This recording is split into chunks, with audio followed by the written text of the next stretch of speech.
Muy buenas tardes, programa 601, seguimos adelante.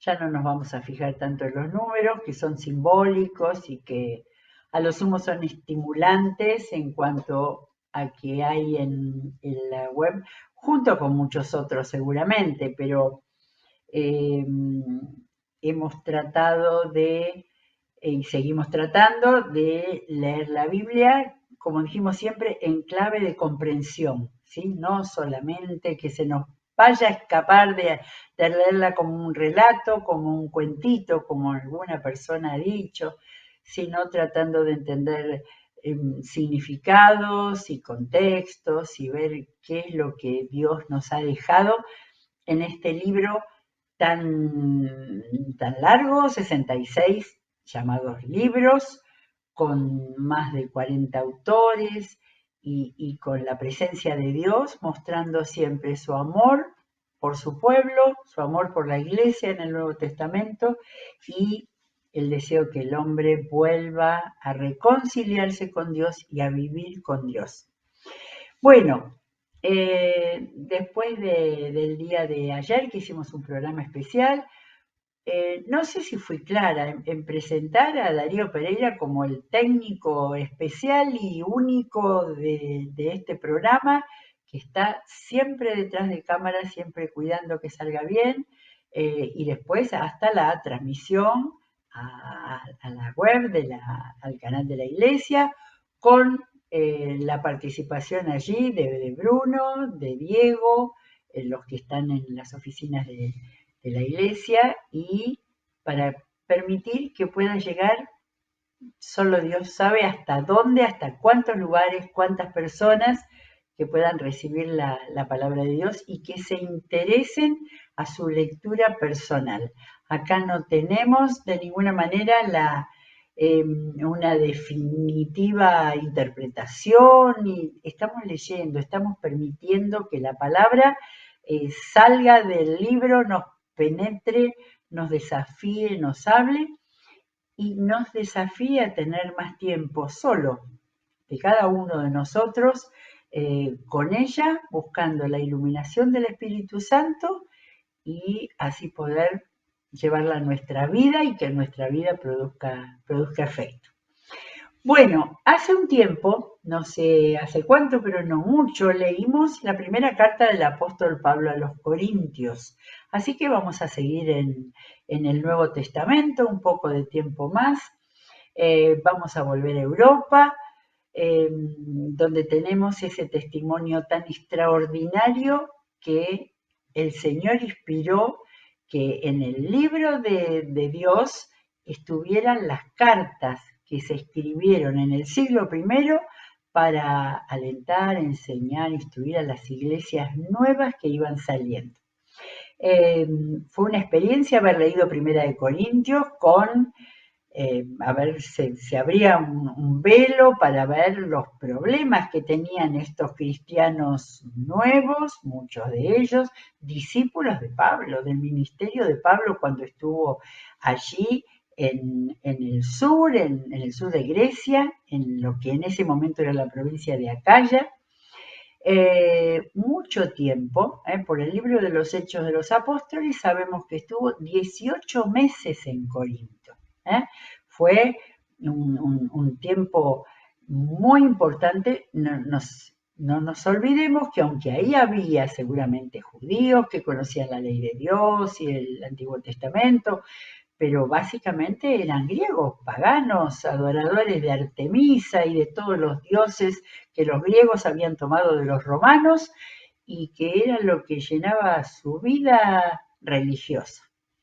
Pablo los llevó a Jesucristo y los llevó a descubrir la voluntad de Dios para salvación, para libertad, para que dejaran de estar esclavizados con esas idolatrías y pudieran llegar a Jesucristo y ser salvos para la vida eterna.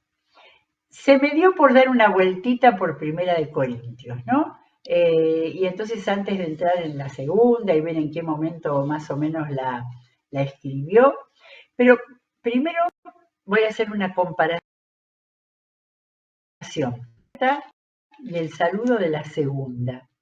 y aunque fueron escritas, se cree que en el mismo año. La primera la escribió desde Éfeso, eso lo dice claramente en la carta.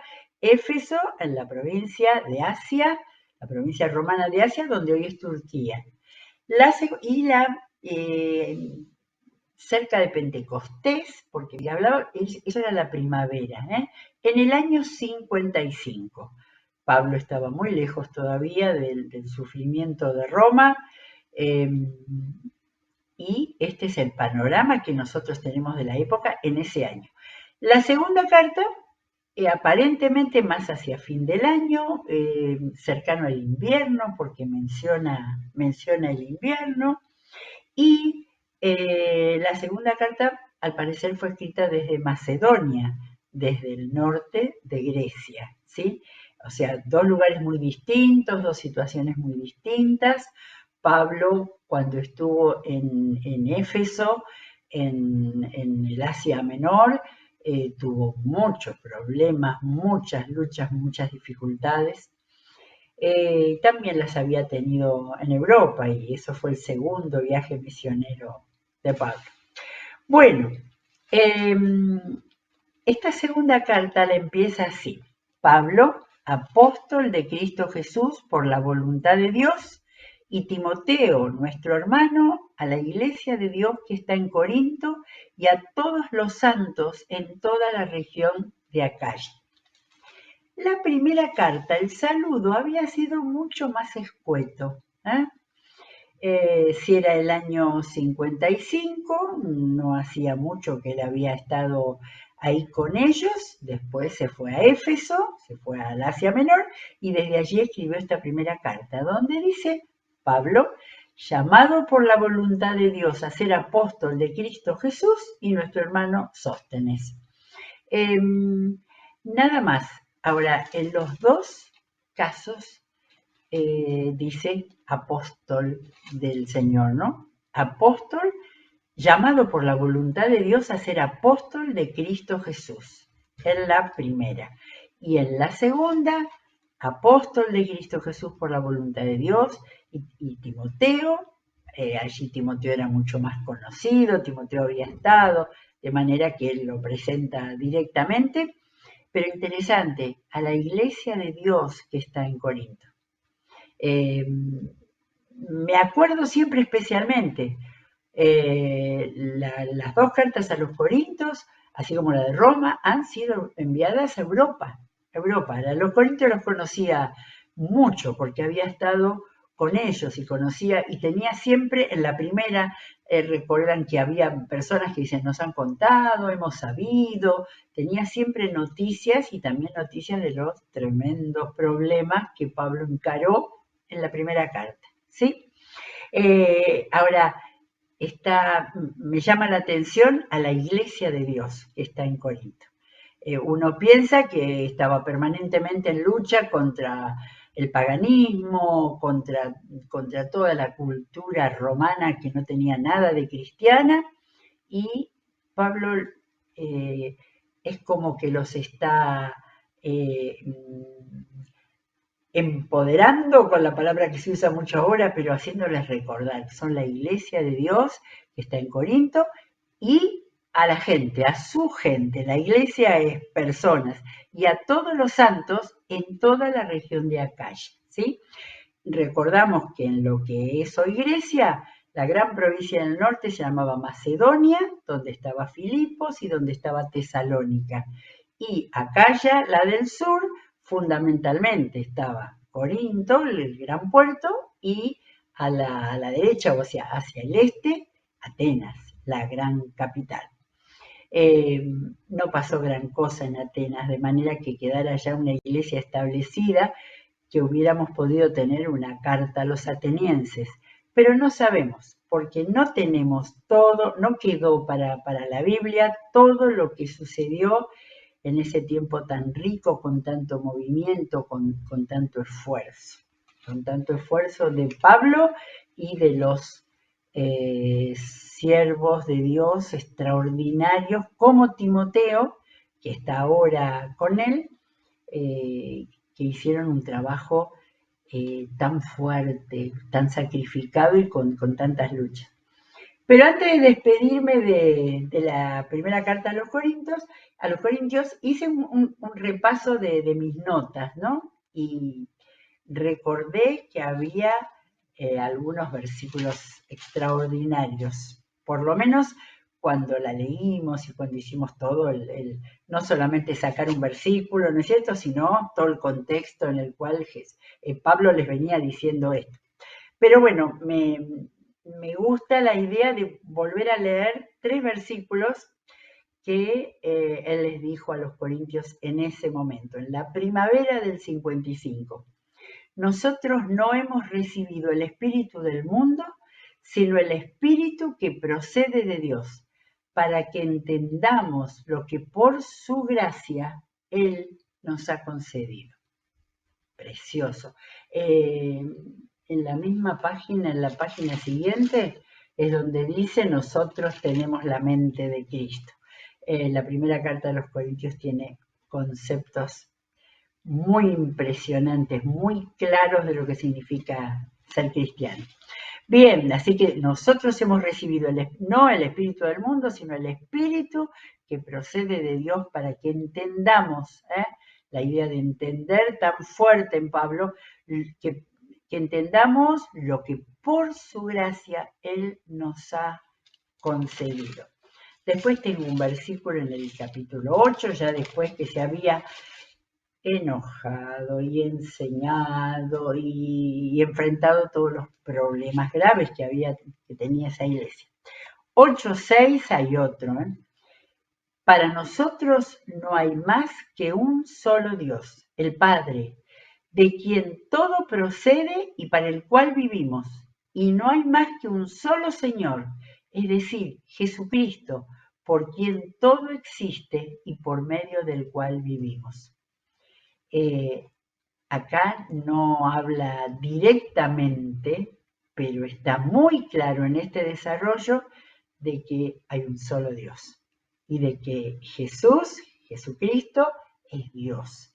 Uno es el Padre, el otro es el Salvador, y después en otros versículos tenemos mencionado también al Espíritu Santo. Bueno, el último es el versículo de aliento más fuerte que está en el final, en el capítulo 16. La primera carta tiene 16 capítulos, ha sido dividida en 16 capítulos. La segunda en 13, es un poquito más corta. Y entonces al final de la primera carta, ese versículo hermoso para tenerlo, manténganse alerta, permanezcan firmes en la fe, sean valientes y fuertes, hagan todo con amor. Creo que este es el resumen de la primera carta a los Corintios. Y no nos quedemos con esas partes muy fuertes donde Pablo estaba hablando acerca de la vida moral, acerca de la vida de relación con el mundo de idolatría, acerca del manejo dentro de la iglesia de los dones. Y por eso finalmente él decía: hagan todos con amor, porque eso es lo que tiene que ser la iglesia de Jesucristo. Muy bien, vamos a enfrentar los primeros capítulos en el día de hoy de la segunda carta a los Corintios de la Acaya, esa provincia que dicen que es tan hermosa para los que han podido visitar Grecia. Tiene una bendición, como siempre, una bendición, que Dios nuestro Padre y el Señor Jesucristo les concedan gracia y paz. ¿Saben que no me fijé si dijo la misma bendición en la primera carta? Vamos a ver. Que Dios nuestro Padre y el Señor Jesucristo les concedan gracia y paz. Después vamos a ver al terminar que la segunda carta a los Corintios tiene una característica que no tiene ninguna otra de las cartas del Papa. Muy bien, vamos al versículo 3. Tiene un título, pero esta primera parte del capítulo tiene algo muy diferente que no está en las otras cartas de Pablo. Si tuviéramos que hablar del personaje bíblico, seguramente pondríamos su fidelidad, pero su fuerza en la lucha porque el Evangelio llegue a toda la gente, que no dudó en enfrentar vemos en el libro de los Hechos de los Apóstoles, un carácter muy fuerte. En esta segunda carta a los Corintios, aunque no está muy alejada, está en el año, o sea, se cree que está en el año 55, es lo más probable, todavía no estaba la gran persecución. Pablo se cree que fue muerto en el año 68. Pero en realidad no tuvo persecuciones por todos lados donde predicó, donde formó una iglesia con un grupo de cristianos. Bueno, pero esto es toda la introducción para decir que Pablo empieza a hablar de la consolación. Es el único lugar del Nuevo Testamento donde hay un párrafo largo donde el apóstol habla de esto. Y entonces nosotros, lectores de la Biblia en este tiempo, tenemos que ver de entender. Empieza así el versículo 3. Alabado sea el Dios y Padre de nuestro Señor Jesucristo, Padre misericordioso y Dios de toda consolación, quien nos consuela en todas nuestras tribulaciones, para que con el mismo consuelo que de Dios hemos recibido, también nosotros podamos consolar a todos los que sufren. Y sigue, no termina acá, vamos a verlo, pero hay evidentemente pensemos en una inspiración del Señor, ¿sí? Quizás había cosas que supieran. Hemos visto una iglesia como una iglesia con muchas complicaciones, con muchas luchas internas, externas, de manera que acá el Señor inspiró a Pablo a recibir consolación de Dios y a poder consolar a los que sufren. Versículo 5, pues así como participamos abundantemente en los sufrimientos de Cristo, así también por medio de él tenemos abundante consuelo. Ahora fíjese que está hablando primera persona del plural, es primero él, está hablando en primer lugar, ¿no es cierto? Y seguramente él sintió de poner esta palabra porque les hacía falta a los hermanos de Corinto. Pues así como participamos abundantemente en los sufrimientos de Cristo, así también por medio de él tenemos abundante consuelo. Si sufrimos, es para que ustedes tengan consuelo y salvación. Y si somos consolados, es para que ustedes tengan consuelo que los ayude a soportar con paciencia los mismos sufrimientos que nosotros padecemos. Quizás Pablo tenía, no sé, en la punta de sus dedos para escribir, si es que lo estaba escribiendo él o dictando, tenía el sentimiento de sufrimiento, de haber tenido que pasar tantas injusticias. Y aún cuando dentro de la iglesia había peleas y se acuerdan que había luchas, pues vuelve a tocar el tema de las divisiones en la iglesia. Todo eso producía sufrimientos. Y él se sintió evidentemente llamado a empezar la carta ofreciendo la convicción de que Dios es consolador. No conté la cantidad de veces que dice consolación, consuelo, consolamos. Muy bien. Firme es la esperanza que tenemos en cuanto a ustedes, porque sabemos que así como participan de nuestros sufrimientos, así también participan de nuestro consuelo. Y acordémonos que tenía, por haber estado tanto tiempo, una relación muy personal con los corintios, lo cual le permitía retarlos, hablarles fuertemente, enfrentarlos a sus divisiones y todo eso. Sigue el 8. Hermanos, no queremos que desconozcan las aflicciones que sufrimos en la provincia de Asia. Éfeso es donde él estuvo especialmente. Estábamos tan agobiados bajo tanta presión que hasta perdimos la esperanza de salir con vida. Nos sentíamos como sentenciados a muerte, pero eso sucedió para que no confiáramos en nosotros mismos, sino en Dios, que resucita a los muertos. O sea que si nos mataban, Dios resucita a los muertos. Él nos libró y nos librará de tal peligro de muerte. En Él tenemos puesta nuestra esperanza y Él seguirá librándonos. Mientras tanto, ustedes nos ayudan orando por nosotros. Así, muchos darán gracias a Dios por nosotros a causa del don que se nos ha concedido en respuesta a tantas oraciones. Y no nos olvidamos de la consolación, pero este agradecimiento en el 17, mientras tanto, ustedes nos ayudan orando por nosotros, así muchos darán gracias a Dios después por nosotros a causa del don que se nos ha concedido, el don de soportar, el don de no perder la esperanza, el don de enfrentar las dificultades y saber que un cristiano tenía que enfrentar oposición, burla, persecución y todo lo que Pablo y los hermanos en este caso del Asia Menor, de Éfeso, habían sufrido. Muy bien, acá tengo un titulito que dice Pablo cambia de planes. Y esto es un poco el tema que sigue en adelante en los primeros capítulos.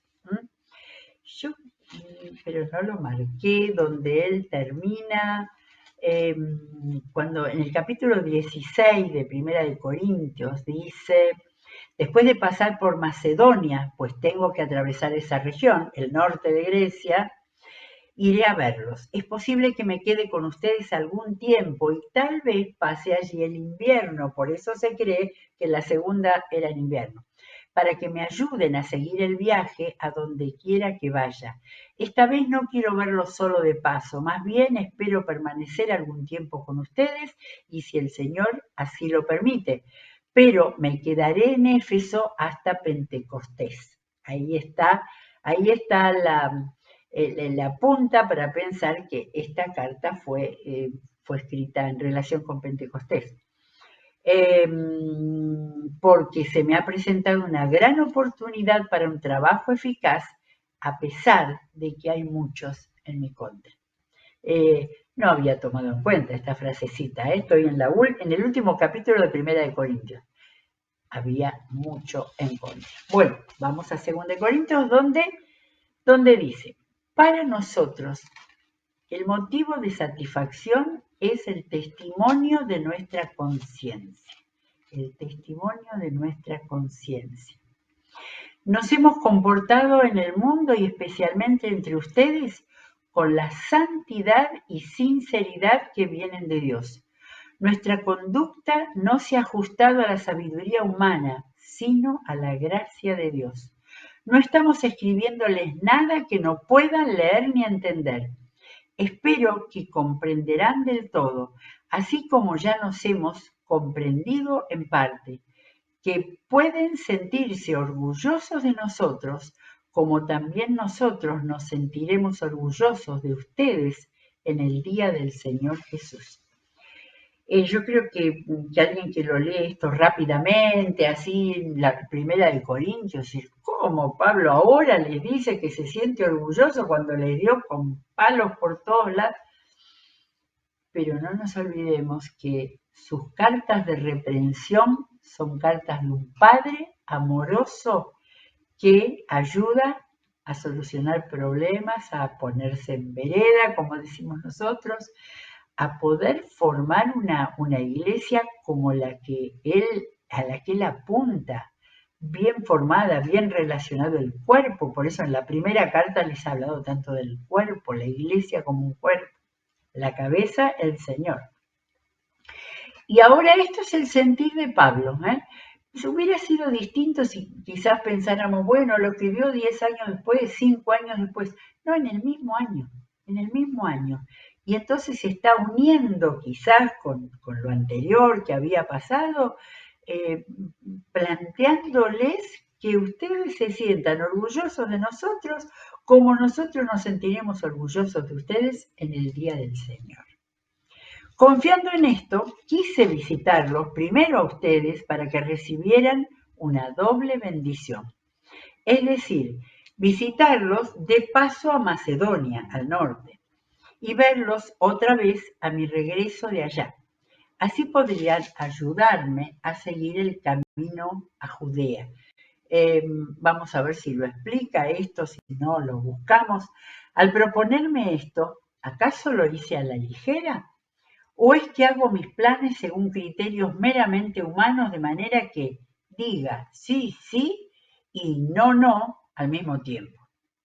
Para Pablo eso debía ser muy importante, que nadie dijera este promete y después no cumple. Pero tan cierto como Dios es fiel, el mensaje que les hemos dirigido no es sí y no, porque el Hijo de Dios, Jesucristo, a quien Silvano, Timoteo y yo predicamos entre ustedes, no fue sí y no. En él siempre ha sido sí. Este es un juego de palabras, pero muy precioso en cuanto el Señor nunca anduvo así, con medias vueltas, dudosos. Pero evidente Pablo está ante una circunstancia que lo hace el cambio de planes.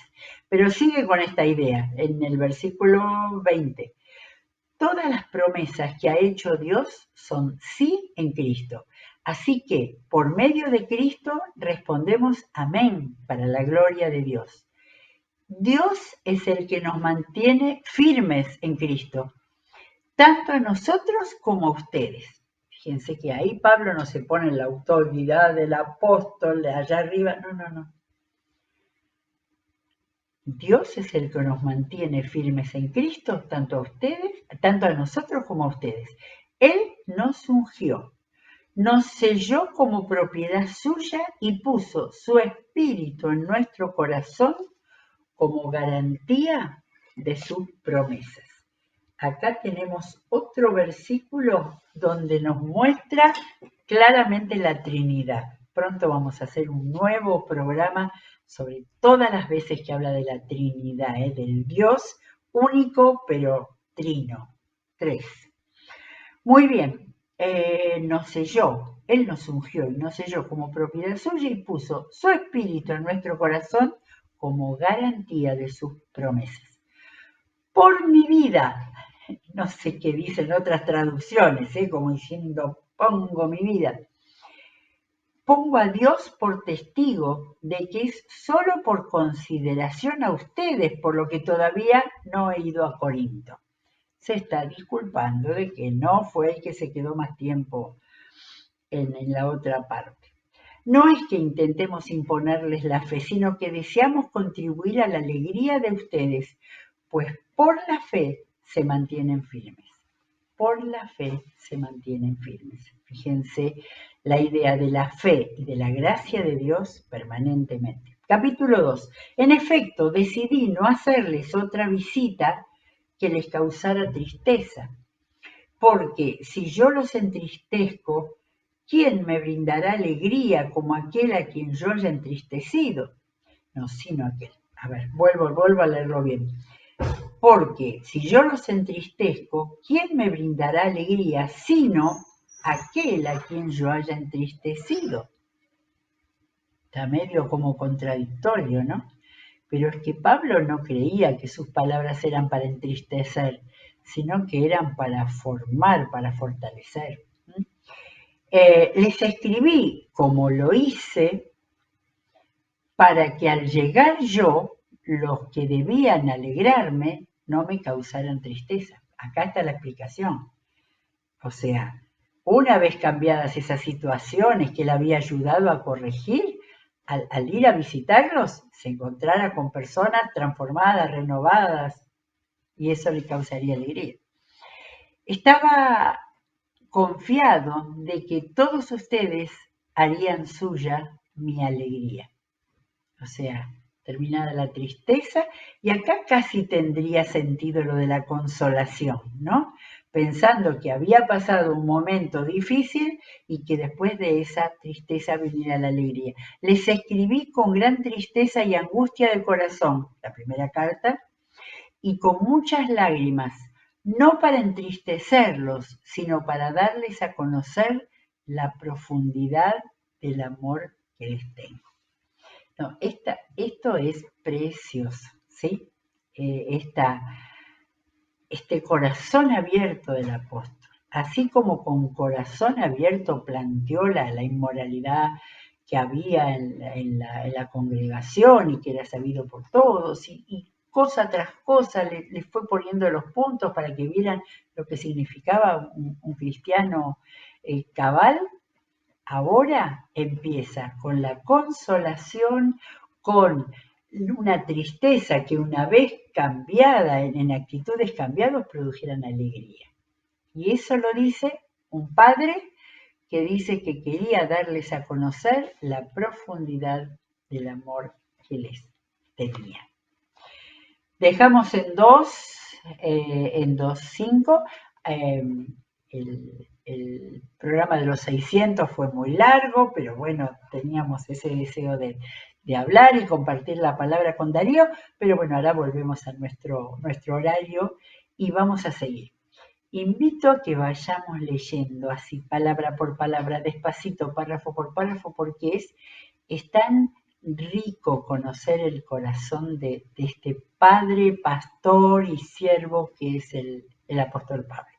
Muy bien, seguimos mañana si Dios quiere, que el Señor los bendiga.